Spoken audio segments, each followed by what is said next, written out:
This page is the front cover. Blimey, it's a blast from the past, isn't it? Right there in your face is Pikachu, promoting the next Pokemon, which must be Gold and Silver. They're banging on about over 100 new Pokemon to catch and secrets revealed, as if we didn't already know we'd be queuing up for that one. There's also a first look Tarzan swings to N64, Tarzan on the N64. Not sure about that, but they seem keen. Down at the bottom there's mention of South Park Rally, with a first kick-ass review apparently, which is a bit strong language for a Nintendo mag, isn't it? And Zelda sequel, with awesome new shots, probably Ocarina of Time then, showing off, as usual. It's got the usual taglines, official always first, biggest and best, and all the tick boxes for features like news, previews, game guides, tips, tested games and pads and packs, whatever they are. And the price, £2.95. Bargain back then I suppose, seems pricey now for what it was, but hey, nostalgia, eh? This page is a bit of a laugh. It's a Game Boy advert done up like one of those emergency break glass boxes you see for fire alarms. It's got "in case of emergency" at the top, and "break glass" in big letters, but instead of a fire alarm behind the glass, it's a Game Boy Pocket. A Game Boy Pocket, honestly, as if boredom is some kind of national crisis. Still, it does say Game Boy, protecting the planet from boredom underneath, so they're really going for it, aren't they? It's a yellow Game Boy Pocket, classic bit of kit that was, even if the screen was a bit tiny compared to the original brick. Good little handheld though, I suppose. If you were stuck somewhere really dull, smashing the glass for a quick game of Tetris might feel like an emergency. Bit dramatic, but it's a good image, makes you remember what a big deal the Game Boy was back then. This magazine boasts of being the UK's biggest selling Nintendo 64 and Nintendo mag, emphasizing its popularity. It highlights 6 promises: exclusive first looks at new games, screenshots, ease of understanding, effective tips and cheats, trustworthy writing, and the claim that no other magazine is worth buying. The magazine features the Team Nintendo staff and teases content like the next Pokemon game, likely Gold and Silver, and the Zelda sequel, Majora's Mask. South Park Rally is also mentioned.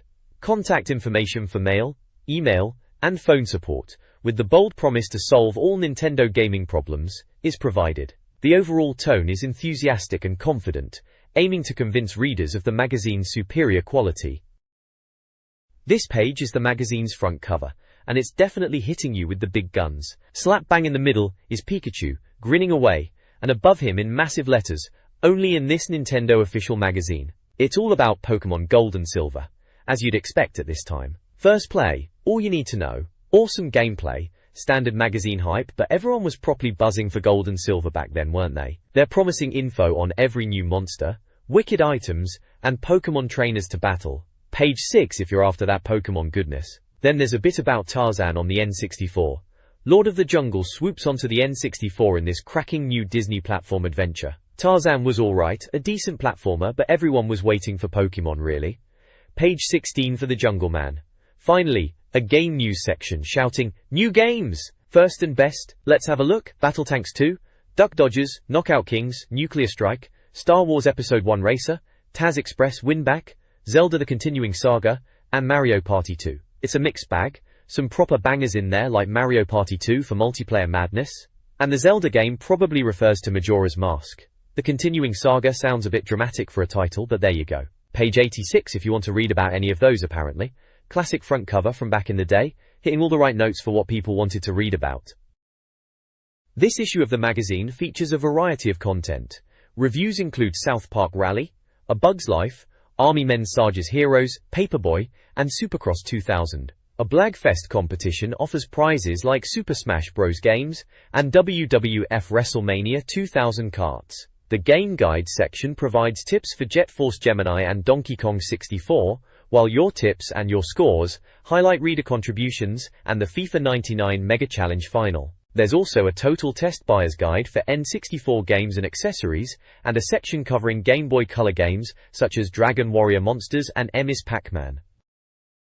Pokemon Gold and Silver for the Game Boy Color were heavily hyped, lauded as the best Game Boy adventures yet, even surpassing the original Red and Blue. This Japanese release promised a wealth of new content, including 100 additional Pokemon to catch, building upon the already established 150. Key features included a real-time clock, enabling day and night cycles, and wicked graphics. The article detailed the game's intro sequence, showcasing several Pokemon: Shelder, Magikarp, Lapras, Jigglypuff, Pikachu, Waninoko, Hinoarashi, new starters, Pikablu, Marill, Chikorita, and Charizard. The intro culminated in a fiery Charizard attack, building excitement for the new Pokémon and the improved gameplay experience. This page is all about Pokémon Gold and Silver. Blimey, they were making a big deal out of these games back then, weren't they? There's a massive picture of Pichu right in the middle. They're calling him an unevolved Pikachu, which sounds a bit daft. It says he's one of the biggest stars in Gold and Silver, and that he'll rule your world when the games come out in the UK. Bit dramatic, but that's how they sold them, eh? At the top it says Pokémon Gold and Silver Big Game, and it's even got the N64 logo in the corner, which is a bit random considering they're Game Boy games. Probably just magazine branding. Anyway, it's basically just an advert to get everyone hyped up for the new Pokémon games coming to our shores. This page is still banging on about Pokémon Gold and Silver. They're laying out the story, saying you're not playing as Ash this time but some other kid, who lives near Professor Utsugi Elm, to us lot in the West. Apparently, Elm's too busy to see Professor Oak because of some new Pokémon discovery, so you have to go instead. They're really pushing this hero of Gold and Silver angle. Bit much, isn't it? Then it's all about picking your starter Pokémon. You get the usual choice of 3, Waninoko the water type, Hinoarashi the fire type, and Chikorita the grass type. They even give you daft Poke facts about them. Waninoko's called Alligator Saw in Japan apparently. Who knew? They're saying they all evolve before level 20, making them proper fighters, which is decent. Down below they're going on about how time actually passes in the game, just like real life. Bit of a big deal at the time, I suppose. They say you have to set the clock when you start, and it affects stuff in the game like different Pokémon appearing at night and day, and special events happening on certain days. Poke puzzles with eggs that take ages to hatch are mentioned too. Patience testers, more like. And there's a weird bit about Milk Tank flirting with male Pokémon to distract them. Cheeky. They're really trying to make these games sound massive and revolutionary, aren't they? Still, we all lapped it up back then, didn't we? Pokémon Gold and Silver introduces a rival similar to Gary, described as a constant source of annoyance, appearing frequently for battles. The new Pokegear is a key feature, acting as a smartwatch with a map, mobile phone for rematch calls, and a radio. Players can exchange numbers with trainers and listen to radio programs, enhancing the game's connectivity. The rucksack system streamlines item management, replacing the old scrolling method with categorized pockets. Items are organized into groups like potions, Pokeballs, and valuables. This improves user experience and efficiency by allowing players to quickly access the items they need. The virtual reality mail order advert promotes Nintendo 64 and Game Boy Gear. N64 bundles include a 4-game pack with F1 World Grand Prix, Mario Kart 64, Banjo-Kazooie, and a pad, or a bundle with GoldenEye 007 and Mario Kart 64. Super Smash Bros., with a Rumble Pack and individual games like Turok, Rage Wars are also highlighted. For Game Boy, they offer Game Boy Color consoles with Pokémon Red, Blue, or both. A pick and mix section offers games like Pocket Bomberman and Zelda Adventure. They also sell hardware and accessories, such as link cables. Customers could pay by check, postal order, or credit card with a £2.95 postage fee. Pokémon Gold and Silver introduce exciting new features. Professor Oak returns, gifting the Pokédex and an egg to the player. Hatching eggs, a new mechanic, is highlighted, with Togepi as a poster child. The games introduce Dark and Steel types to balance the original's weaknesses. Steelix, Haganal, and Houndour, Delville, are showcased, alongside their Pokédex entries. Gameplay tips include icons after gym battles, visual cues like birds during stuns, and experience bar displays. The preview builds anticipation, emphasizing nostalgia, and the new additions to the Pokémon world.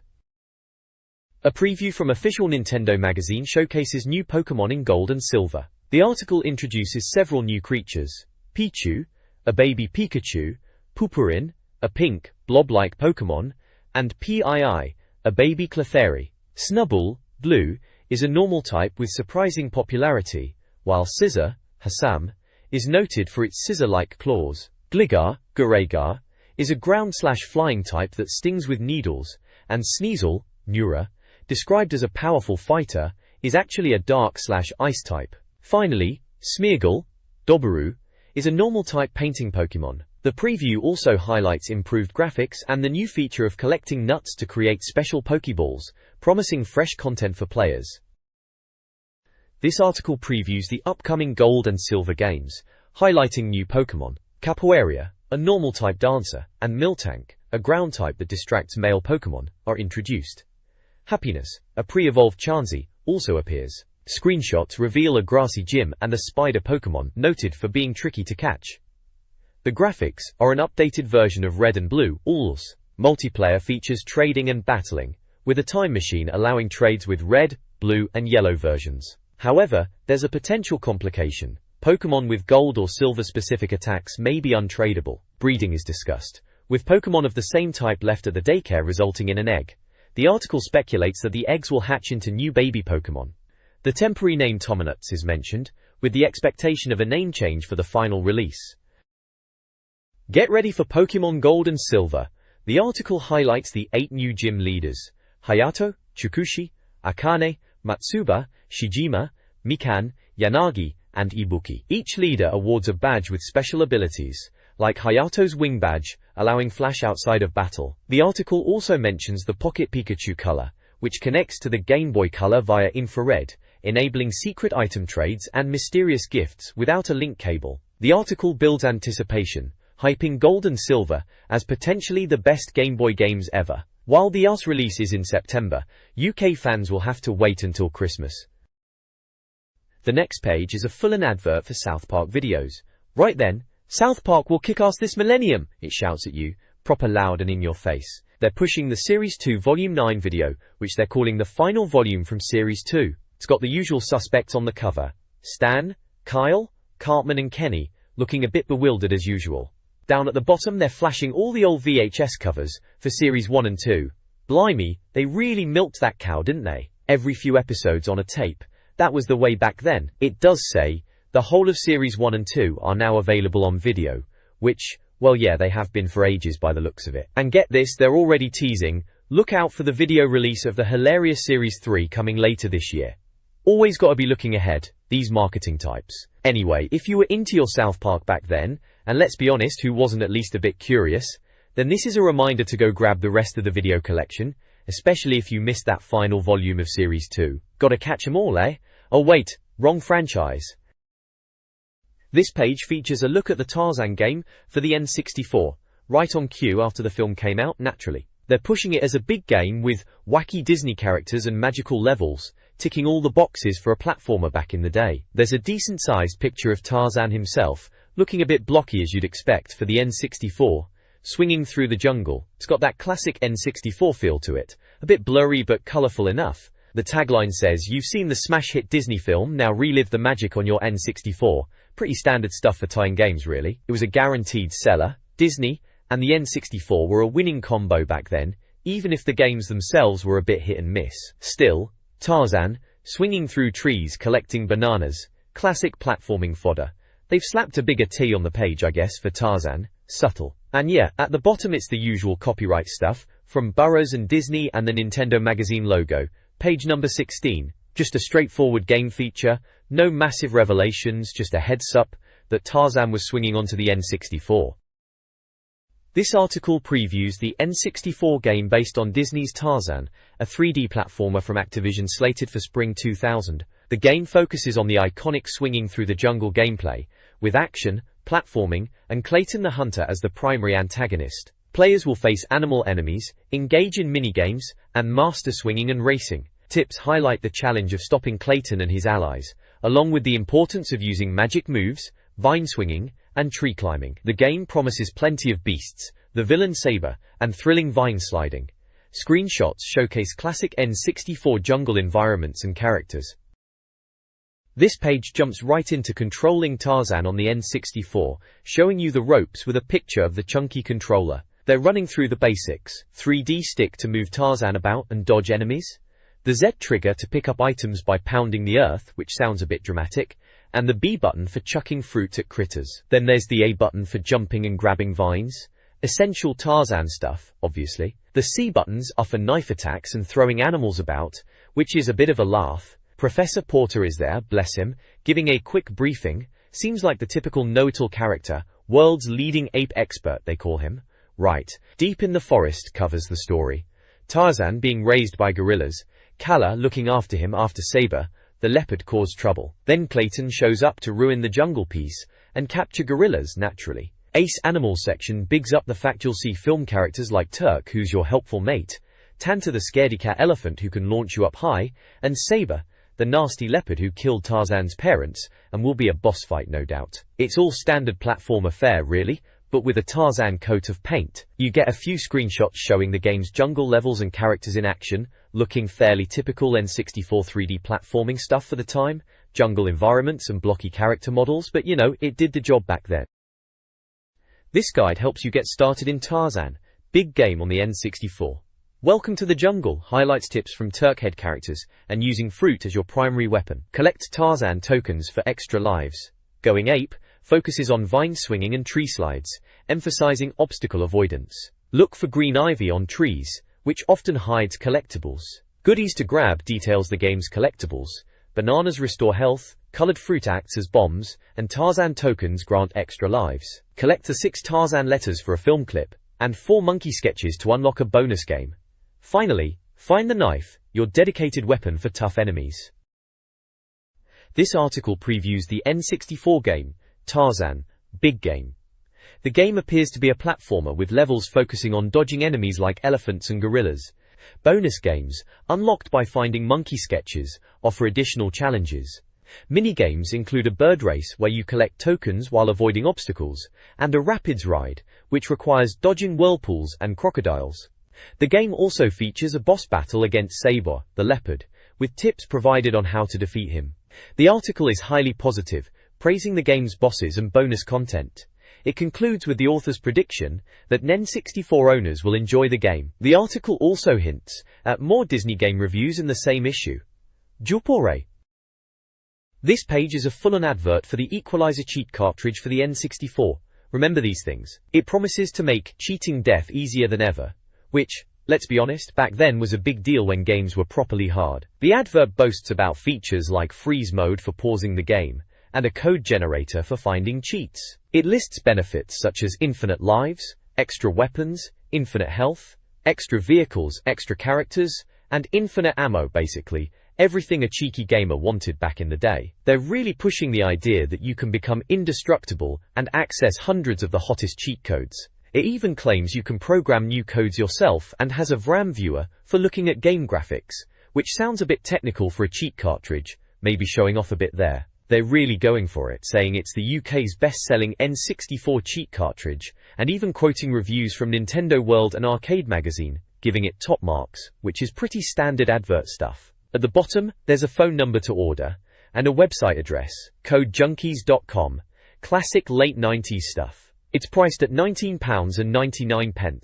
which wasn't cheap back then, but probably worth it if you were stuck on GoldenEye or Ocarina of Time, and wanted a leg up. It's all very much aimed at making games easier, which some people frowned upon, but secretly, everyone loved a good cheat code, didn't they? The next page is a full-page advert for Army Men, Sarge's Heroes. Remember Army Men? They were those green plastic soldiers everyone had as kids. This game is taking that idea and running with it for the N64, and even the Game Boy Color. The advert is a bit of a laugh, showing these plastic soldiers in a bowl of cereal, milk and all, holding their toy guns. Bit of a weird visual, but it's eye-catching, I suppose. The tagline is, "Start the day with air troops and 8 essential vitamins," signed off by Sarge. Right then Sarge, cereal and plastic warfare, who knew? It's definitely trying to be a bit different, and with the Army Men brand being quite well known, it probably grabbed some attention. This page is another look at Army Men, Sarge's Heroes, still pushing the whole plastic soldier concept, but this time with a rather bizarre visual. They've got a green army man literally wading through a bowl of cereal, looks like hoops and stars, swimming in milk. Bit strange, but certainly memorable. Above that odd breakfast scene, they've put infantry in big stencil letters, reinforcing the army theme. Over to the right, there's a column of game screenshots. Top ones are showing off some in-game action, looks like different camera angles, a bit of sniping, explosions, all very plasticine and blocky, as you'd expect from the N64 era. One screenshot shows a target view with a tank and some little green fellas. Below that is another action shot with some flames and what looks like the 3Do logo in blocks. Very retro. At the bottom, they've got the gamebox art again for N64, reminding you it's Army Men Sarge's Heroes, and the tagline, Real Combat, Plastic Men, is there again. Just below that, the 3Do logo and website address, to wrap it all up. They're really hammering home the plastic men in a real-world idea, even if the cereal thing is a bit out there. Still, it probably stuck in your mind back then, didn't it? This retro review features a scoring system from real rubbish to amazing. It kicks off with South Park Rally for the N64, a kart racer featuring the show's characters. The game supports multiplayer, memory and rumble packs, with a release price of £39.99 and a tagline that hints at chaotic racing. The review suggests fans of Mario Kart 64 might enjoy it. Other games reviewed include Paperboy, a 90s remake, the plastic soldier shooter Sarge's Heroes, A Bug's Life focusing on ant colony survival, and the motocross game Supercross 2000. The selection offers a variety of genres, catering to diverse gaming preferences. This review focuses on South Park Rally for the N64, presenting it as a kart racer in the style of Mario Kart 64 and Diddy Kong Racing. The review highlights the game's chaotic, humorous nature, with gameplay described as manic motorway mayhem featuring the show's characters. The game includes objective-based gameplay beyond simple racing, with goals like Find the Underpants and Table 3. The review suggests the game offers complete freedom on the course and features a bit of strategy for new players. Overall, South Park Rally appears to be a less serious, fun-focused kart racer, likely appealing to fans of the show. This review details the N64 game South Park Rally, presented as a guide. It highlights the game's modes: tournament, arcade, and multiplayer. Gameplay involves completing objectives, not just laps, with open tracks and pre-race clues, fitting the South Park style. The game features crude language and music from the show, as expected. Races include hazards like barriers, trains, and a snowplow, adding to the chaos. Players choose from Stan, reliable, Kyle, fast, Cartman, 4WD, and Kenny, powerful go-kart, each reflecting their personalities. Graphics are decent for the N64, with improved backgrounds. Overall, it's a chaotic, objective-based kart racer with South Park humor, appealing to fans of the show. This review of South Park Rally highlights its chaotic and humorous gameplay. Power-ups are described as wild, including exploding Techo drops and the disorienting pink eye, with characters like Sparky and Saddam Hussein adding to the absurdity. The single-player mode is challenging but rewarding, while multiplayer is praised as a manic experience with open tracks encouraging shortcut exploration. The review compares the game to Mario Kart 64, sparking debate. It emphasizes the importance of learning track layouts. Awarded a 90% score and a Nintendo Awesome Award, the review recommends it for South Park fans, but suggests others rent it first due to its unusual nature. A quick mention of Star Wars Racer concludes the review.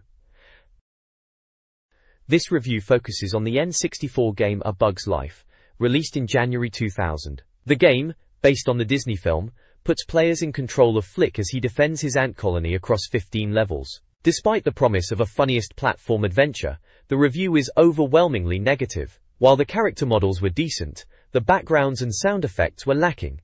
Gameplay was described as basic platforming with training levels and boss battles. However, the review heavily criticizes the game's short length and ease. Ultimately, A Bug's Life received a dismal 52% score, labeled as a poor cash-in and a game to ignore. This page is a full-page advert for Match magazine. Blimey, that takes me back. So, what have we got here then? Is pushing itself as the UK's biggest selling football magazine, claiming you get stuff in there you don't get anywhere else. Bit of a bold statement, but alright. Jan A. They're showing off 4 different front covers, each pushing different things. One's got Michael Owen, labelled Comeback Kid, which must have been when he was on the mend from injury. Another one screams, Leeds are back. Never when Leeds were actually good. Those were the days.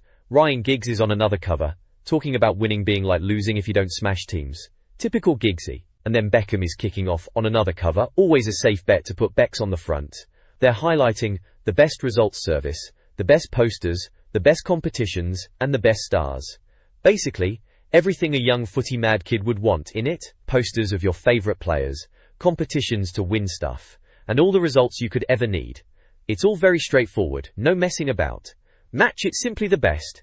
It shouts in big red letters, a bit much, but they're going for it, aren't they? And it's only 99p every Tuesday. Bargain for your pocket money back then. Yeah, classic bit of footy magazine advertising. Takes you back to simpler times when you'd actually go to the newsagent to pick this up every week. Paperboy on the N64 received a lukewarm review, scoring a 64% and deemed possibly worth renting. The game is described as a letdown, failing to capture the brilliance of the arcade classic. While initially fun, its lack of replayability due to easily unlocked secrets is a major flaw. The graphics are considered average, despite the new look, and the stunts are enjoyable. The soundtrack is initially funky but becomes irritating, while the sound effects are poor. Gameplay involves delivering papers, avoiding hazards, and performing tricks. The reviewer highlights standard paperboy features like timed deliveries, aiming for mailboxes, and unlocking secret courses. Ultimately, the review suggests avoiding a purchase due to its short lifespan, urging players to stick with the arcade original instead. The game was priced at £39.99 upon release. Warrington Norsa Hasban. This is an advertisement for Digital Photo FX magazine. The ad features an image of Pinhead from Hellraiser, with the headline, "Sick of fighting the same old enemies," suggesting the magazine helps users create graphics to get their own back on enemies. The ad encourages readers to create one of your own, and promotes creating amazing graphics. The magazine's cover, displayed alongside the ad, features a woman and headlines like, "Revealed," "Great Digital Glamour Techniques," "Landscape Magic," and "Digital Camera Test." The magazine cost £2.95 and covered a range of digital photography techniques, a contrast to the game review that preceded this ad. Genug. Supercross 2000 on the N64, a game from February 2000, promised rough-riding motorbike action with mad tricks, massive jumps, and mud galore. Advertised as shaping up nicely with fantastic animation, the game featured mean-looking off-roaders and courses with challenging jumps and hairpin turns. Reviewers noted the solid visuals with detailed bikes and riders. Screenshots showcased aerial stunts and crashes, typical of the genre. Gameplay involved mastering bike control, with crashes considered an occupational hazard. While requiring skill and practice, the review suggested that the fun would eventually come with enough time. The game aimed to deliver the classic motocross experience of jumps, mud, and the thrill of racing. Supercross 2000 for the N64 offers a motocross experience. The review highlights control schemes, with the A button as the accelerator and the trigger for slowing down.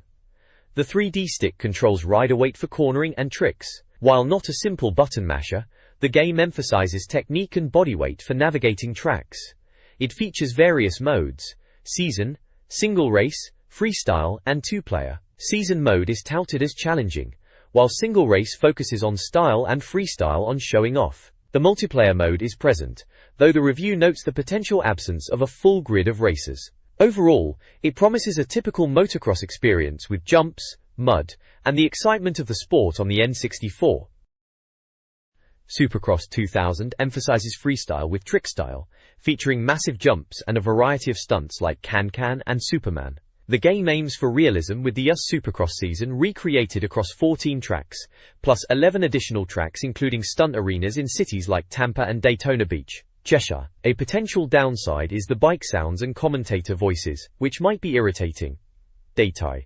Players can customize their bikes, adjusting acceleration, top speed, and shocks. These adjustments reportedly impact race starts and overall performance.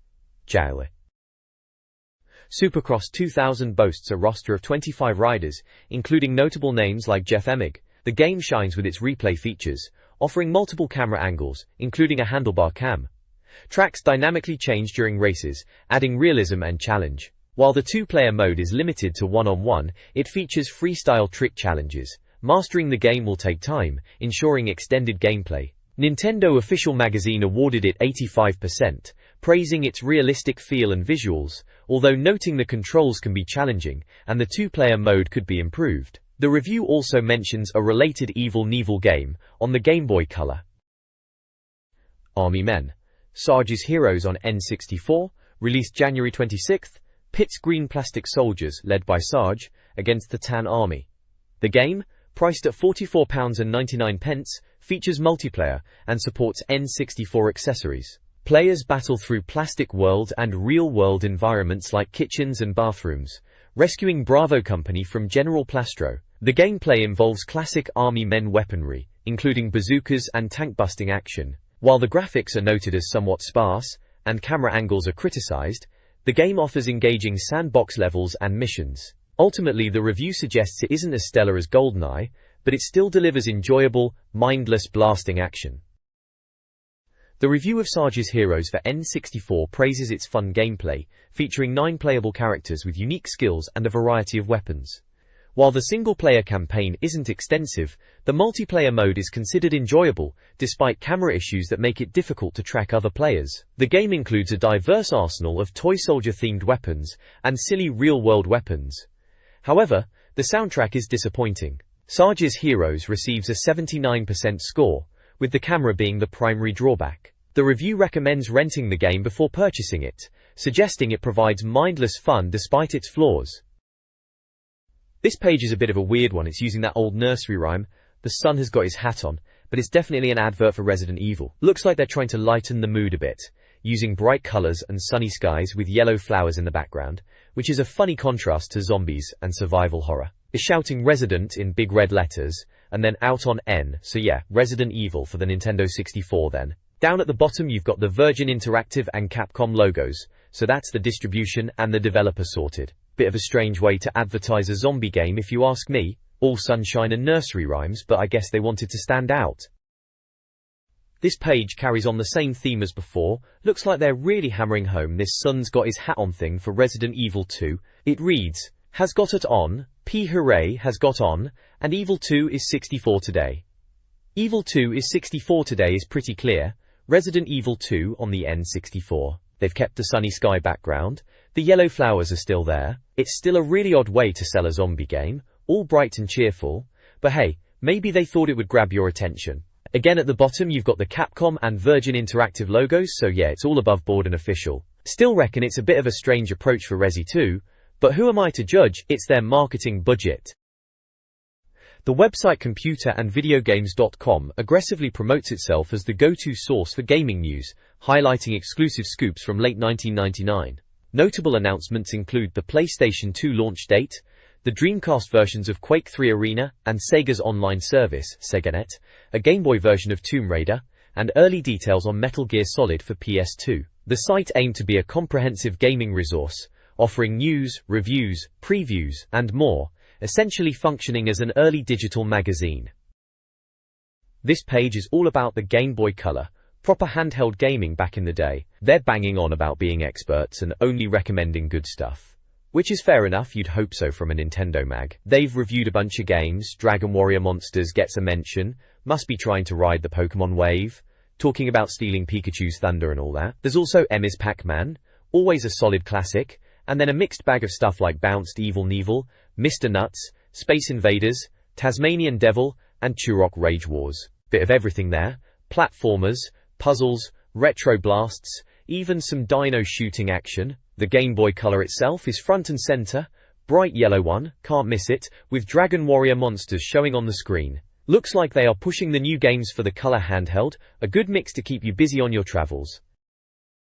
This page is still banging on about the Game Boy Color. Looks like they're pushing Dragon Warrior Monsters pretty hard. There's a big picture of it on the screen of a pink Game Boy Color being held up. They're going on about Monster Battle in big pink letters, and some blurb about Dragon Warrior Monsters hoping to steal Pokemon's crown, and asking if they can punish Pikachu and Squirtle. Bit cheeky that, trying to stir up some rivalry. There's a bunch of monster artwork dotted around the page.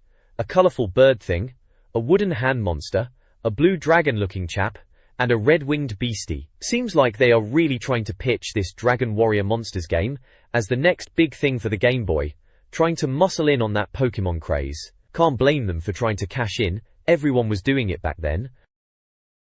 This comparison pits Dragon Warrior Monsters, DWM, against Pokemon, aiming to position DWM as a competitor. The article highlights monster counts, with DWM boasting 215 species and numerous breeding combinations compared to Pokemon's 151. Catching mechanics are also discussed, with Pokemon's single monster battles seeming simpler than DWM's team battles and recruitment challenges. DWM gets a point for its randomly generated worlds offering higher replayability compared to Pokemon's static environments.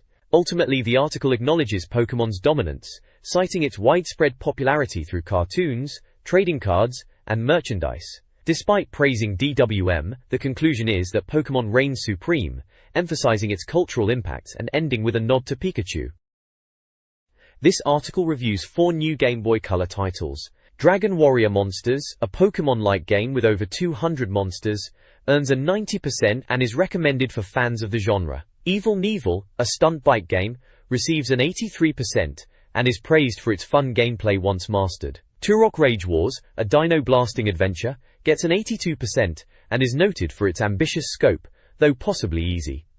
Finally, Mr. Notes, a colorful platformer featuring a squirrel, is mentioned without a score but appears promising. The selection offers a variety of genres, suggesting a good lineup for Game Boy Color owners. This Game Boy Color review covers a range of titles. Taz Devil, Munching Madness, a simple platformer, received a 78%. Bounced, a puzzle game, scored a lower 68% due to repetitive gameplay.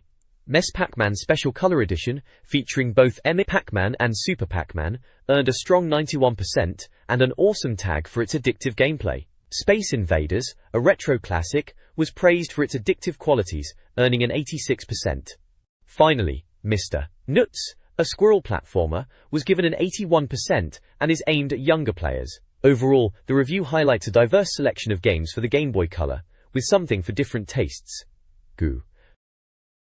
This page is a right proper advert from Wickedware. Looks like they're flogging everything Nintendo, mainly N64 and Game Boy Color gear. They've got deals on the original grey N64 with an expansion pack and even these fancy transparent colored consoles, which were all the rage back then, in green, purple, you name it. Loads of N64 games listed here, practically a who's who of bangers from back in the day. You've got your absolute must-haves like Zelda, Ocarina of Time, naturally, Mario Kart 64, GoldenEye 007 and Perfect Dark, those games were king. Then there's Banjo-Kazooie, always a good shout. They've got a load of other stuff too, bit of racing, bit of shooting, the usual. Looks like they're trying to shift Game Boy Color consoles as well, and the Game Boy camera, remember that thing? Proper bit of kit that was, even if the photos were a bit rubbish. Wendy down the side, they've got action figures, Zelda, Link, Ganon, all the usual suspects. Donkey Kong racing figures too, and even Tomb Raider and Street Fighter characters.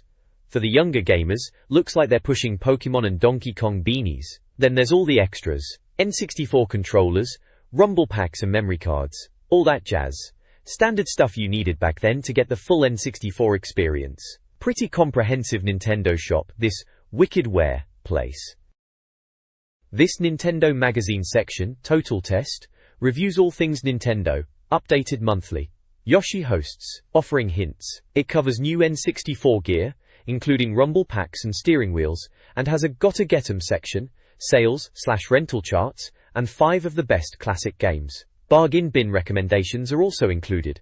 New N64 game releases are highlighted. Scoring ranges from real rubbish, 0 to 44, to amazing game, 90 to 100, with an awesome award for top-rated games.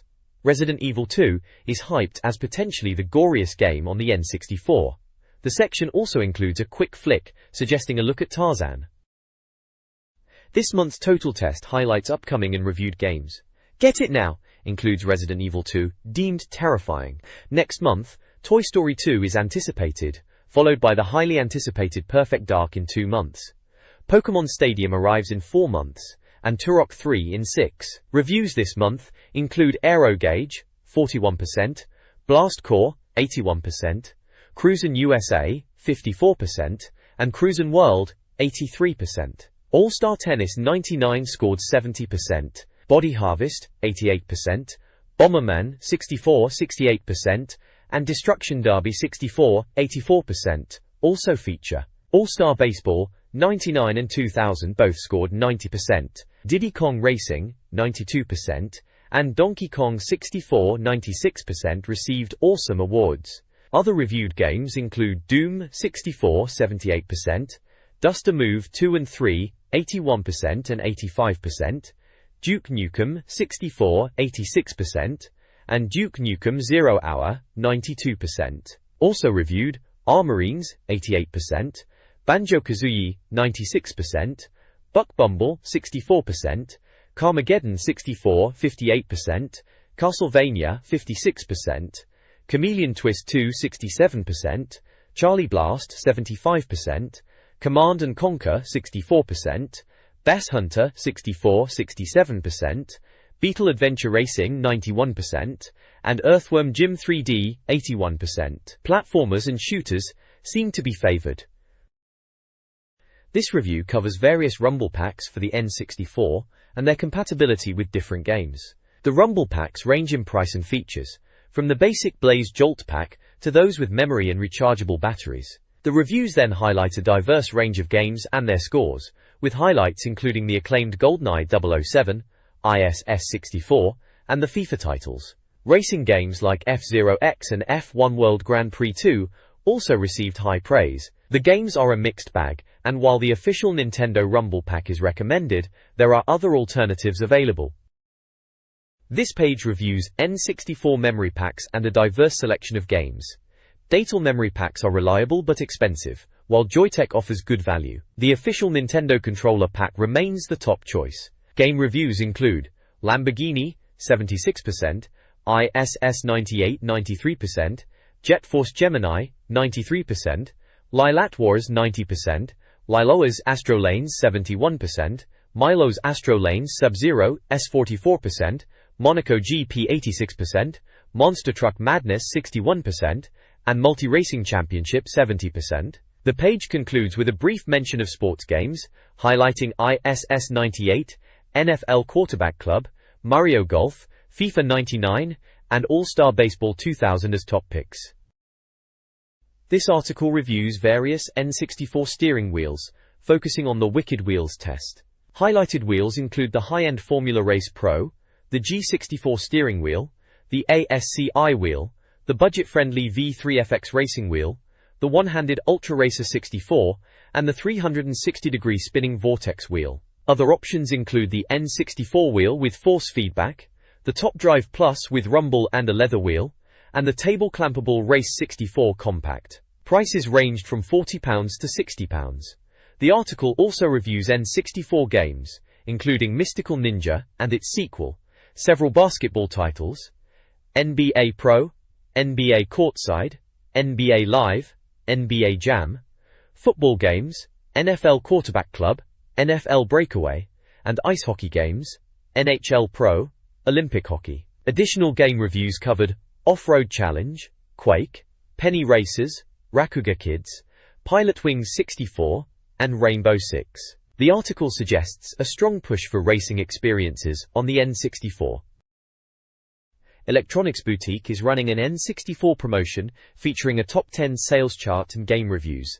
Donkey Kong 64 leads the sales, followed by WWF WrestleMania 2000 and Super Smash Bros. Other top sellers include Jet Force Gemini and Rainbow Six. Mini reviews are included, with scores ranging from Rampage's low 48% to Resident Evil 2's impressive 94%. Rayman 2 and Ready 2 Rumbles also receive high marks.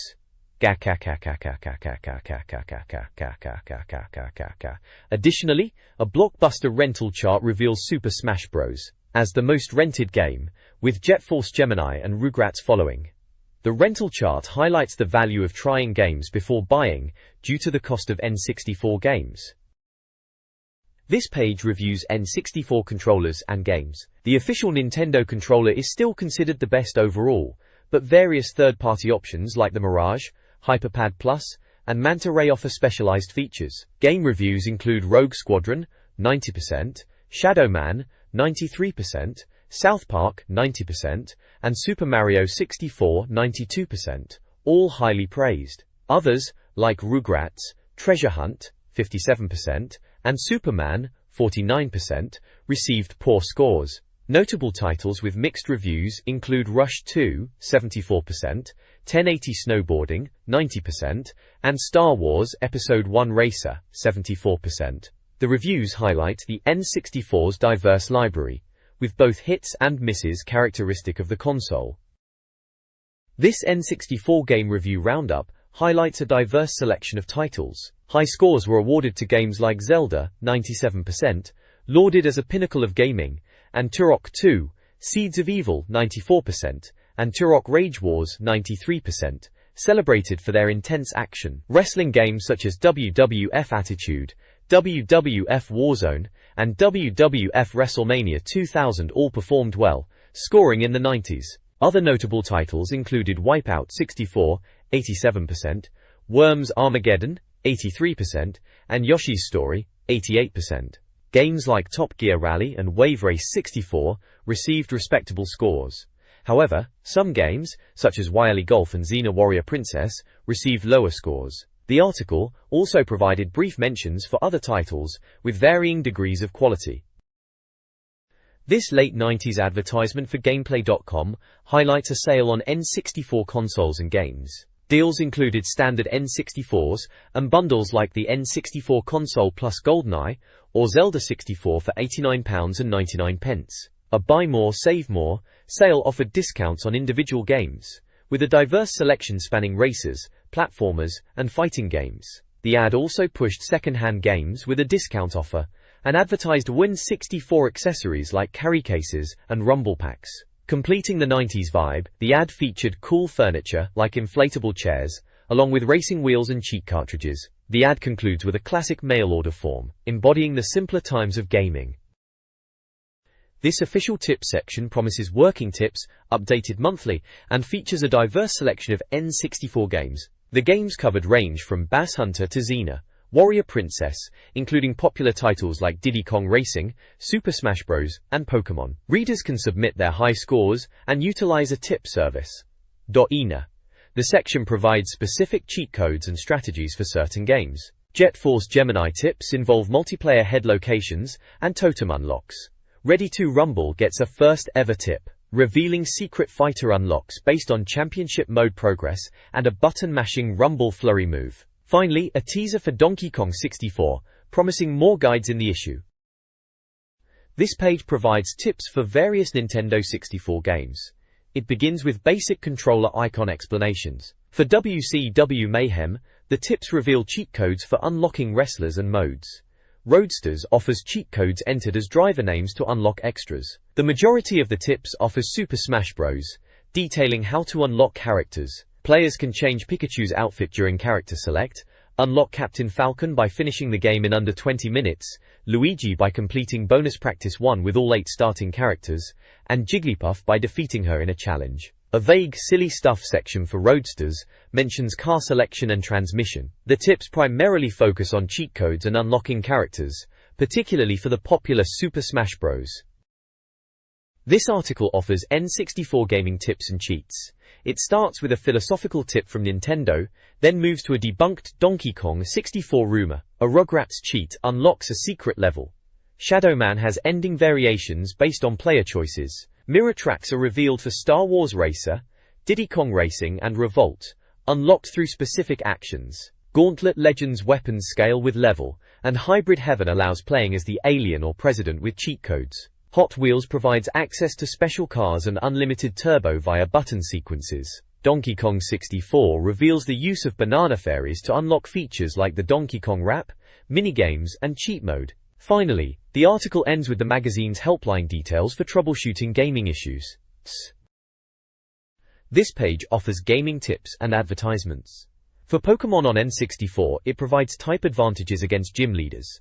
Water/grass for Brock, Grass/electric for Misty, Rock/ground for Lieutenant. Surge, Fire/flying for Erika, Bug/ghost for Sabrina, Water/ice for Blaine, Water/ice/grass for Koga, and Fighting for Giovanni. It then reviews Xena Warrior Princess, highlighting its graphics and gameplay, along with a cheat to play as Despair. Next, it gives a quick DK64 tip to get powers easily from Cranky Kong. Finally, the page promotes Cheats Unlimited, a premium rate phone service offering cheats and tips for over 2,000 games across multiple platforms like N64, PSX and PC, and included game release dates, charts, daily updates and walkthroughs. This page is all about reader tips, proper retro stuff this. Kicking off with Armorines, which was a bit of a quirky shooter back in the day, wasn't it? They've got cheats for invincibility, makes you godly apparently, though lava still hurts, cheeky. Also unlimited weapons and ammo, sorted, and a level select for skipping bits you don't like. Someone called Thomas Tracy from Fife won a Wario's winner thing for that. Warrington Nooks, then there's Resident Evil 2, bigger, better and gorier they say, and they weren't wrong, proper scary game that was. Cheats for invincibility again, nothing can touch ya, and unlimited ammo, keep on shooting. James Higgins from Darlington is the Wario's winner for this one. Next up it's Star Wars Racer. Pod racing, remember that? A sneaky way to win tournaments apparently.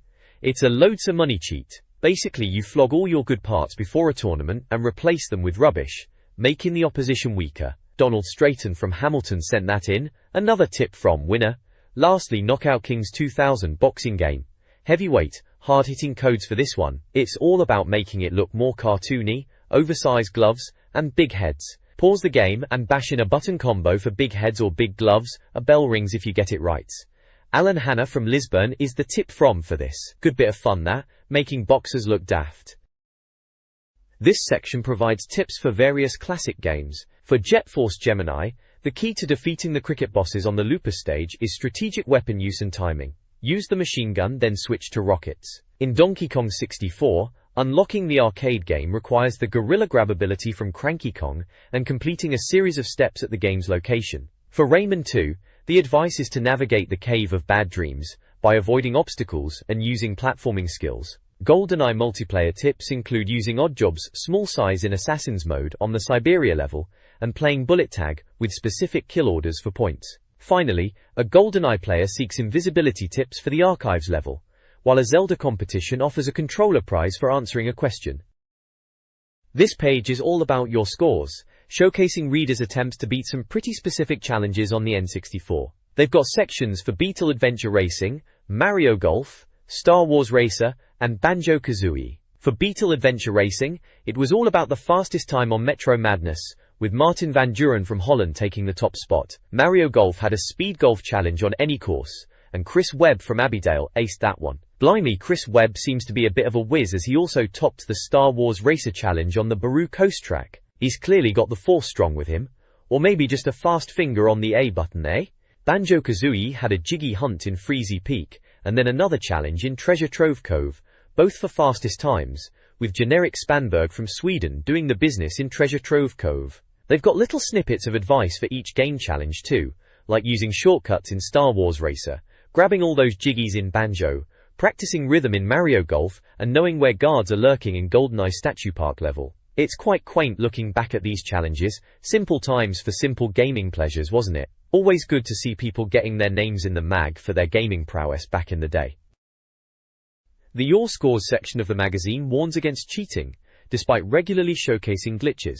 They specifically call out suspicious scores in racing games, emphasizing that while cheaters may get away with it, Big Donkey is watching. To enter, players photograph their TV screen with their score in details, then send the photo and a description of how they got the score to a physical address in London. The results of a FIFA Mega Challenge are previewed, where the top 4 players were invited to compete for the title of Best FIFA Player in the UK, with games and 64 goodies as prizes. The suspense builds as the winner is yet to be revealed.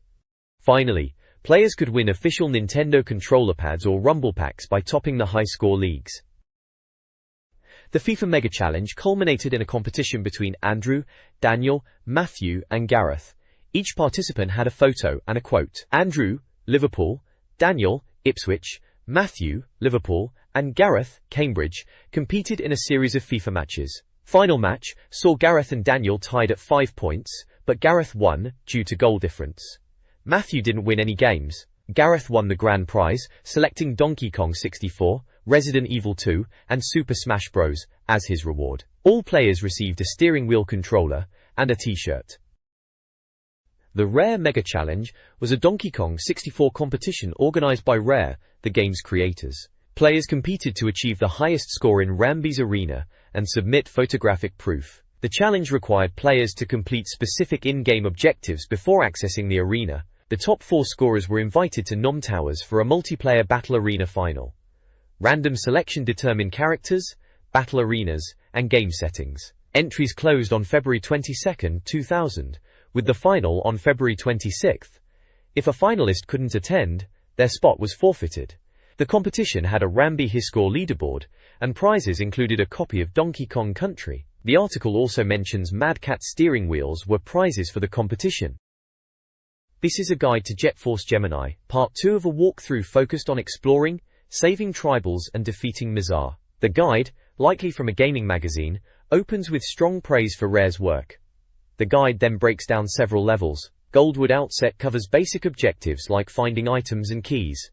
Rim emphasizes off-planet progression and warns of enemies. Lodge highlights Vela's swimming abilities, and focuses on finding hidden passages and weapons. Interior, nearing the end of this section, guides players towards the exit, pointing out tribals and challenges like cyborg enemies. The guide is a typical level-by-level breakdown, offering tips for progression and item locations, useful for players needing assistance. This walkthrough progresses beyond Goldwood in Jet Force Gemini.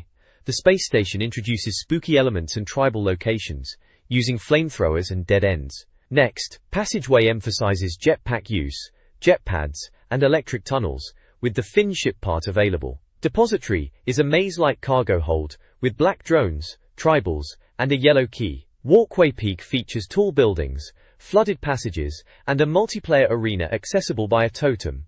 Spres Anubis is a massive spaceship with tough enemies. Hold is a challenging timed level, requiring quick circuit board completion. Finally, Bog is a swampy level, where tri-rockets are recommended over machine guns, with tribals and traps. This guide focuses on the Wraith Essa planet and surrounding levels in Jet Force Gemini. The bridge level requires Lupus and Vela, utilizing their unique abilities to solve puzzles. Wraith Essa itself features Bluff, where Lupus is ineffective, and tasks you with sewer combat and Goliath beetle battles. Ascent continues this trend, involving more underwater exploration with Vela. Mine requires backtracking to Thorax for a key and interacting as a tribal. Torfret Castle involves navigating colored routes and finding tribals. Finally, Spawn Ship Troop Carrier offers the green drone character and more water-based challenges, culminating in a locked door area. This guide offers helpful tips for navigating these levels, including finding tribals and spaceship parts. This page of the magazine is all about Jet Force Gemini, specifically focusing on Eshabone, that volcanic poison planet. It's like a mini-guide for this area, breaking it down level by level, which was pretty standard for mags back then, helping us poor sods get through these games. Boo! First up is Interior. Sounds like a warm-up, telling you it's easy, but to watch you don't accidentally shoot any tribals in the crossfire. Then Cortex, where you're after 5 tribals and an oxygen tank ship part. They tell you to blast open wooden doors, typical N64 stuff. Sekhmet Battlecruiser is next. Juno's the man for this one, looks like he's wading through lava, classic platforming puzzle stuff to get more tribals. Then we're on to Thorax, and it's Vela's turn as you'll be swimming, surprise surprise. 6 tribals to find, and you need the blue and magenta keys. Water Ruins Lost Island sounds a bit mysterious, and they say it's tricky to get there, involving a red key from Sekhmet and a secret passage. More tribals and ship parts as usual. Finally, Cerulean Dune is the last one. 6 tribals again. They're really pushing the tribal collecting in this game, aren't they? This one's in underground caverns and near pillars. It's all very step by step, like the magazines always were back then, holding your hand through every bit, which was helpful when you were properly stuck on a level for days on end. Good times, good times. This text provides tips for navigating the Icor level in Jet Force Gemini within Mizar's Palace. The level is described as fast-paced and broken down into several sections: Military Base, Mizar's Palace, Perimeter, and Lobby. Military Base involves collecting oil canisters under a time limit, finding cluster bombs, rescuing tribals, finding ship parts, and completing a car race to unlock multiplayer stages. Mizar's Palace introduces a maze-like flume section using Vela, and the chasm section requiring Lupus. The perimeter section focuses on eliminating drones and finding tribals. Finally, Lobby utilizes Juno for lava traversal and involves finding more tribals and totems. The guide provides step-by-step instructions for each area, making the level more manageable. Goal. This guide focuses on Jet Force Gemini boss encounters. First, you'll need to win Mizar's race in the meeting place arena by finding a secret corridor and navigating tunnels to obtain the fuse ship part. Next, prepare to face Mizar in his icy lair. Navigate tunnels, avoid frozen enemies, and gather ammo. The final battle with Mizar takes place on a rocky ledge. Dodge his aerial attacks and projectiles, hitting the colored box on his back when he attacks. Use missiles/rockets, considering his folded legs deflect shots. The fight progresses in phases, with increased attack frequency and a lightning-fast final phase, where you must destroy metal claws and then target Mizar's head. The guide ends teasing a secret about the game's ending. This guide, part 2 of a Donkey Kong 64 series, provides advanced tips for collecting golden bananas, tackling boss battles, finding fairies, and uncovering secrets. The guide offers specific strategies for each Kong. Lanky Kong's section details early banana grabs using specific abilities, and a jungle japes, golden banana strategy involving Chunky. The DK Island section focuses on blueprint acquisition, using examples for Diddy and Chunky. Chunky's golden banana hunt involves a tricky barrel sequence in Frantic Factory. Diddy Kong's tips cover banana collection in Fungi Forest and section. Rules Island. Finally, Tiny Kong's section emphasizes the importance of music pads, offering guidance for a banana near the cork. Rule Island Propellers. This guide offers level-specific strategies for Donkey Kong 64's Jungle Japes and Angry Aztec, focusing on obtaining golden bananas. In Jungle Japes, it details blueprint locations and specific banana challenges for each Kong, including Chunky's Simian Slam Puzzle, Tiny's Banana Port Pad Timer, and Lanky's Coconut Cannon Secret Entrance. For Angry Aztec, the guide continues with blueprint locations and tips. It highlights Lanky's Banana Port and Mini Monkey use, Donkey Kong's Strong Kong in the Llama Temple, Tiny's Lava Navigation via Mini Monkey, Lanky's Monkey Sound Matching, and Chunky's Music Pad Puzzle, warning of wasps and crocs.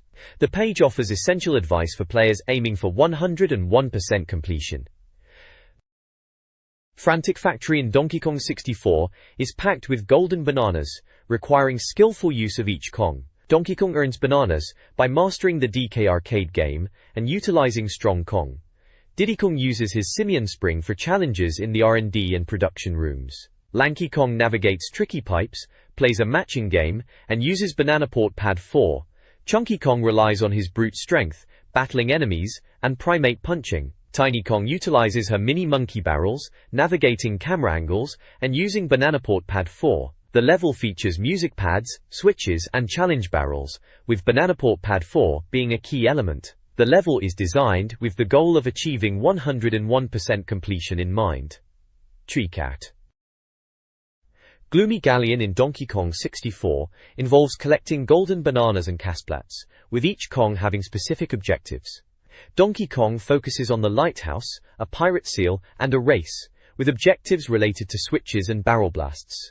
Diddy Kong utilizes Lanky and Onguarad to navigate the lighthouse and sunken ship, including a challenge barrel. Tiny Kong rescues a mermaid, leading to a reward, and explores chests. Lanky Kong battles a boss and finds a banana in the sunken ship after smashing chests. Chunky Kong raises the water to reach cannon targets and smash chests. The level emphasizes switches, exploration, and Kong-specific abilities, typical of Donkey Kong 64. Fungi Forest in Donkey Kong 64 requires players to find blueprints and golden bananas. Casplats holding blueprints are scattered throughout the level. Donkey Kong's blueprint is near the watermill, Diddy's inside a giant mushroom, Tiny's halfway up the mushroom, and Chunky's on top. Golden banana challenges are specific to each Kong.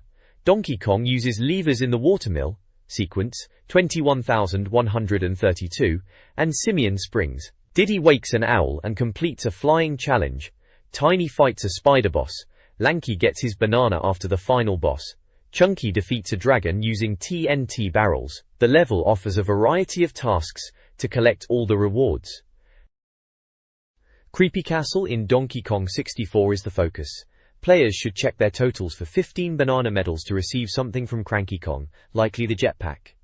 The guide details golden bananas for each Kong. Donkey Kong uses his sniper skill in barrel blast games and on sniper targets. Tiny Kong utilizes her shrinking abilities in the ballroom and library. Lanky Kong faces a tough boss and uses sniper skills near a tower. Diddy Kong uses the jet barrel throughout the castle. Chunky Kong uses primate punch to solve puzzles. The article teases content for the next month, including Crystal Caves, Hideout Helm, and the final golden bananas. It also promises tips to defeat King K. Rule. This Club Mario page, hosted by Rich and Dave, features reader letters and reviews. Players are sharing their experiences with NES 64 and Game Boy Color games. Highlights include Foxweaver praising Super Smash Bros., David Duncan loving Rocket Robot on Wheels, and Colin Harding and Ashley Twist raving about Donkey Kong 64. David Clark enjoys WWF attitude, but notes flaws. Daniel Amos seeks advice on racing games, with Rich recommending Roadsters. A reader chart from Alex Sobel lists their top 5 games: Shadowman, GoldenEye 007, Zelda, 1080 Snowboarding, and Super Mario 64. A Power Pack section offers a chance to win an N64 game. Oliver Messinari reviews Mario Golf, giving it a 92% and praising its graphics. WrestleMania 2000 is the prize game. The page promotes Donkey Kong 64 and Mario Golf. Joel. This page features a Name That Game quiz with clues related to Pokemon and Banjo-Kazooie.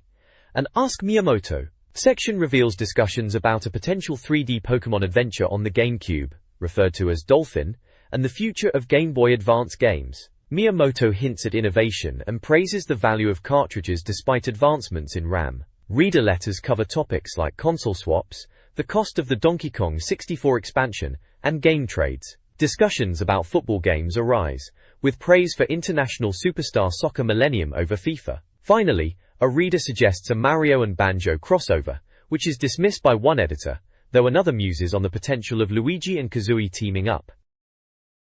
This article summarizes a reader's letters page from a Rare game magazine. Ask Rare features Uncle Tusk answering questions about games like Mickey's Racing Adventure, Perfect Dark, discussing the female lead, and Blast Corps. Questions also touch on the DKR clan from Donkey Kong Racing and Banjo's necklace. The Your Email section covers topics like the rumored Pikablu in Pokemon, the Nintendo Dolphin, GameCube, and where to find Zelda and Toy Story 2 items. Readers also inquire about Tamsin and Nicola's game preferences, and are advised to check second-hand shops for certain games. The page concludes with a Scrambled Answers section, typical game suggestions for a birthday and a call to action, and mentions several popular games of the time. This page is dedicated to the Pokemon Center. Looks like they were setting up the official Pokemon League right here in the magazine. They're talking about touring the UK to find the ultimate Pokemon trainer, bragging about Mewtwo being the benchmark. They are asking readers to send in their best 6 Pokemon teams, along with personal details, and even a photo. Bit much, isn't it?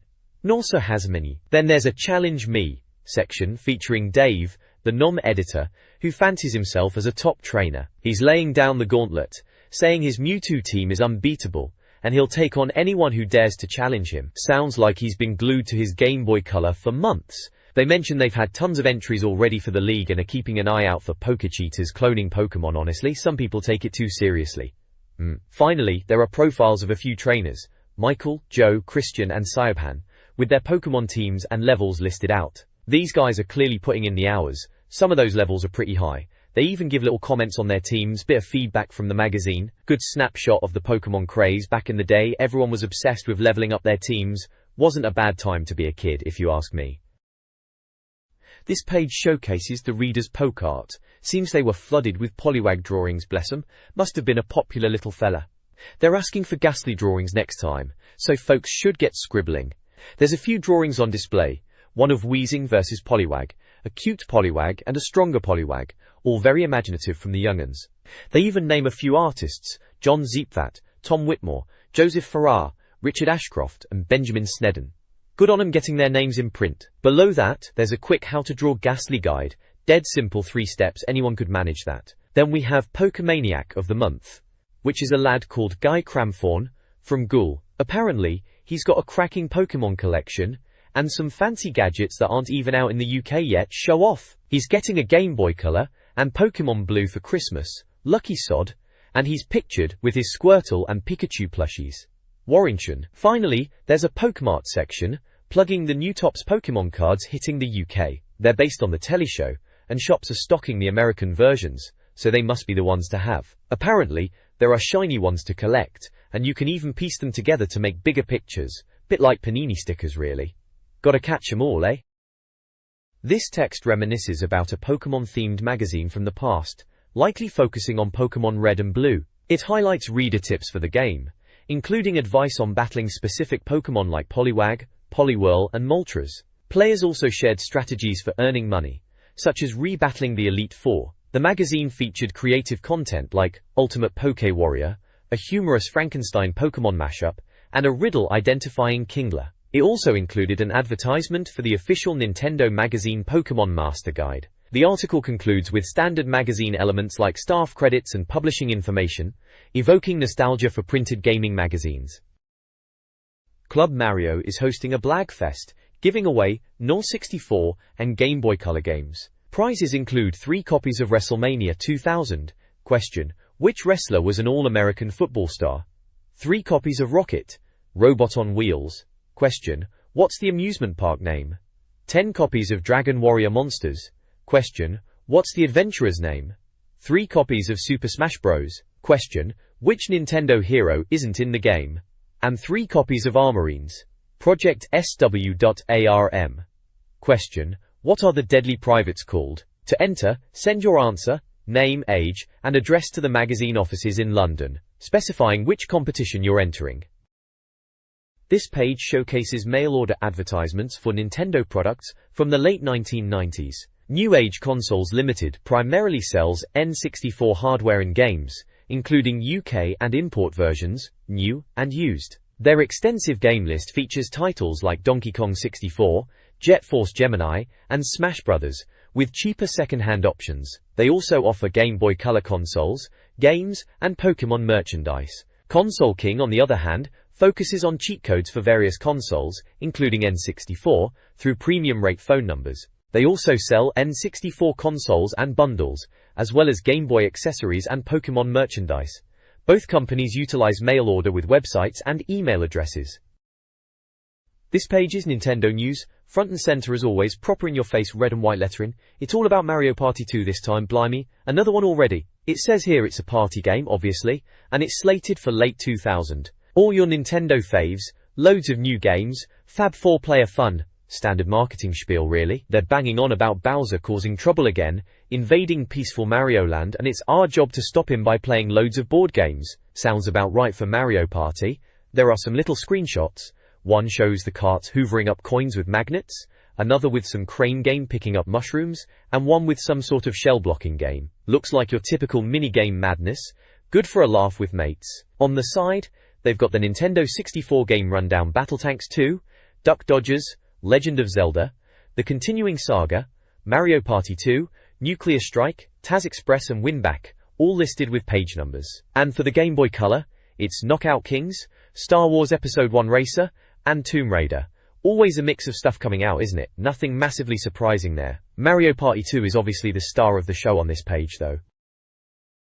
The next page is more Mario Party 2 news. Seems like they are really pushing this one. It's headlined heaps of games, and they are not wrong there. Mario Party always had loads of minigames. They're saying this one's got wacky games and fab boards, and if you liked the first one you'll go mad for this. Bit strong maybe, but we'll see. There are some screenshots of the board games themselves. One looks like a desert level, Western Land I reckon it's called, with Mario and Luigi having a standoff. Another one is Pirate Land, with a big pirate ship naturally. They're going on about routes opening up as you play, which is a bit of a step up from the original to be fair. Down the bottom there's a We Think section, where they reckon Mario Party 2 is shaping up to be a fantastic sequel with hilarious new minigames and wacky boards. Bit gushing in it, but they do say it's a right treat, just like the last one. Well, the first one was decent fun with mates, so if this one is more of the same it should be alright. They're definitely plugging it hard anyway. Duck Dodgers on the N64, published by Infogrames in June 2000, sees Duck Dodgers saving Earth from Marvin the Martian. The game features typical 3D platforming, puzzle solving, and combat elements, including first-person shooter sections. Screenshots show familiar platforming tropes, like interactive buttons and water levels with puzzles. The game also involves battling weird chickens. The reviewers describe it as a monster game, with brain-numbing puzzles and huge boss battles, but were impressed with what they saw. While it seems to incorporate many different gameplay styles, the overall experience remains to be seen. This page reports on upcoming N64 and Game Boy Color games. For the N64, Nuclear Strike, a helicopter shooter where you fight nuclear terrorists, is expected in January 2000. A new Resident Evil game is rumored, possibly Resident Evil 0, and a Smurfs game with different Smurf characters is also in development. On the Game Boy Color, Tomb Raider is coming around Easter, promising exploration and shooting like the PlayStation games. Knockout Kings will let players box as famous fighters. News also highlights Pokémon Gold and Silver's popularity in Japan and mentions the cover art for South Park Rally. This page is a full-on advert for Chewits Chunk Sweets. Remember those? They're pushing these mega chewy sweets, saying they're the only chew you need, mega chews and mega flavor. Apparently, every pack is stuffed with 8 massive pieces, and they're only 29p. They even mention Chunks Mega Facts on the back of each pack, and they give a few examples here. Space, sport, language and body facts. Bit random but alright. So yeah, just a full page sweet advert. Nothing much to see here game-wise. Winback, a 3D stealth shooter for the N64 from Koei, is aiming for an Easter 2000 release. The game is described as covert ops, search and destroy, 4-player frenzy. The gameplay involves stealth, utilizing cover, and a unique shooting mechanic where R is held to shoot, and B is tapped to reload. The action pauses during movement. The training level is guided by Steve, teaching players the basics. While the preview is cautiously optimistic, it notes some animation issues with the main character, Jean-Luc Cougar, and acknowledges the potential for a fun 4-player mode. Overall, the game is considered promising and worth watching out for. The upcoming N64 game, The Legend of Zelda, Majora's Mask, is a 3D adventure slated for Christmas 2000. Hype surrounds it as an RPG with awesome enemies and movie magic. Link utilizes masks to transform, gaining abilities unique to each form, offering puzzle-solving opportunities and challenging boss battles. The game promises impressive graphics thanks to the expansion pack. Screenshots showcase Link as a Deku Scrub and battling monsters, including a large masked foe. The story involves preventing the moon from destroying Hyrule, featuring familiar foes like Stalfos, and returning characters like the Happy Mask Salesman and Skull Kid. The game appears to be pulling out all the stops, promising an interesting experience. This page previews 2 upcoming games. Ida is heavily inspired by Zelda, Ocarina of Time, promising cinematic storytelling and gameplay mirroring Zelda's structure, including fairies, a stolen horse, Epona-esque, and boss battles. The reviewer is enthusiastic, anticipating fantastic challenges and impressive graphics.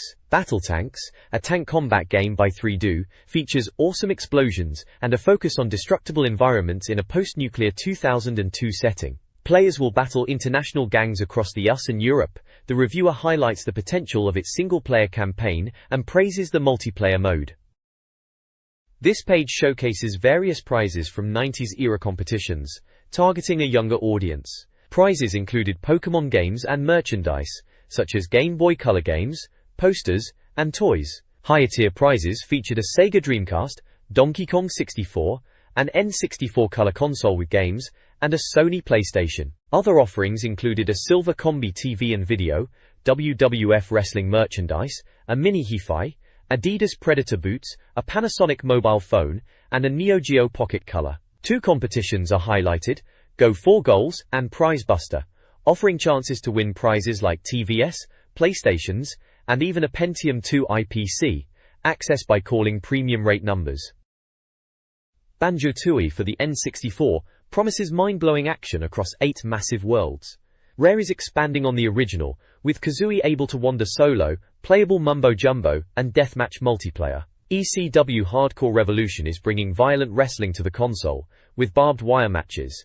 The US is getting the interactive Pokémon game Pikachu Genki Dedenu. Taz Express offers Looney Tunes action on the N64. The Game Boy receives a slew of Konami sports games, like Track and Field 2, and the classic beat-em-up IK Plus, with a Rumble Pack. Star Wars Racer, Episode 1 Racer is coming to Game Boy Color, complete with link cable multiplayer for pod racing.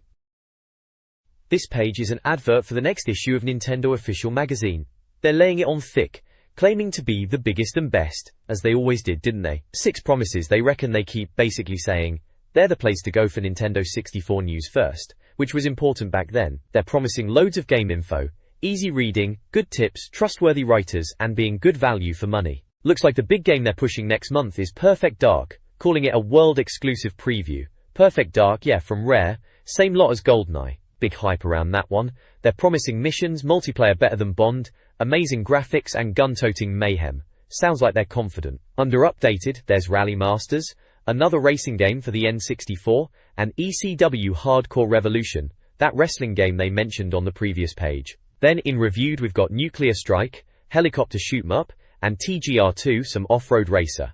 And they're teasing game guides and best cheats for the next issue too. Standard magazine fare really, selling you the next issue. This page, alright, it's the front cover for a Nintendo 64 magazine, and blimey, Toy Story 2 is splashed all over it. Big Buzz Lightyear staring right at you. They're calling it the first N64 review, so you know they're trying to be the first off the block with it. Seems like they're promising to cover all the important bits in the review, like meeting the Toy Story heroes, bashing bosses, saving Woody of course, and weapons sussed. Weapons in Toy Story, right? It's hardly Doom, but okay, we'll see. Tintinuru. Below that they've got a Game Boy Color shoved in there as well, saying plus Game Boy Color, and reckon it's the best new games for your portable pal. Always pushing the handhelds too, weren't they? Then at the bottom, a little tips section, and yeah, there's Donkey Kong 64, the final Kong puzzles solved. Bet that was a head scratcher for some, that game was massive. Next to it, Jet Force Gemini multiplayer tips. Right, another rare game, they were everywhere back then. And lastly, the best Nintendo cheats, with a picture from Resident Evil 2. Looks like Claire there, fighting off a zombie. Cheats, always handy when you got stuck. At the very bottom it mentions, Special Offers Club Mario. Probably some kind of mail order thing for Nintendo bits and bobs, they all had those back then. Standard magazine cover really, trying to grab your attention with the big games. This Mastermind quiz page challenges readers with Nintendo-themed questions for a chance to win games. The quiz is divided into several rounds. Round 1 tests general Nintendo knowledge, covering topics like Game & Watch titles, Mario villains, and obscure game details. Round 2 requires matching quotes to characters. Round 3 involves identifying characters from images, including Andros, Navi, and Bub. Round 4 presents game screenshots for identification, such as NBA Jam, WWF Attitude, Turok 2, and Diddy Kong Racing. The quiz culminates in the big question, asking about the original name of Nintendo's playing cards, Hanafuda. Answers will be revealed next month in Club Mario magazine. This advertisement promotes Special Reserve, a gaming company aiming to be a one-stop shop. They offer a club membership for £6.99, with perks like a free gift, including items like a 3D controller or inflatable armchair, a magazine, special offers, and a cheat book. The ad highlights best buys, with price comparisons on popular N64 games, like Donkey Kong 64 and Turok 2. They also feature deals such as a free Fire Pack, with N64 consoles, and bundles with games like GoldenEye and Mario 64. There are also deals on Game Boy Color games, like Pokémon, and Sega Dreamcast consoles and games. Finally, Special Reserve promotes its discount network with websites covering various gaming platforms, aiming to be a comprehensive resource for games, news, and cheats. This page is a full-page advert for The Legend of Zelda, Ocarina of Time. Blimey, 4 BAFTA awards it says at the top, showing off with 4 of those gold masks. They're shouting about best game, most innovative game, most interactive game, best computer programming. Fair play, it was pretty impressive back then. Then there's the iconic Zelda logo, in gold, with the Master Sword and Shield. It's got all the usual credits at the bottom: Shigeru Miyamoto, Link, Princess Zelda, Ganondorf, the whole gang. Released on general release now, it says. Well yeah, everyone knows that. Bit late to tell us that now, isn't it? Still, can't argue with 4 BAFTAs.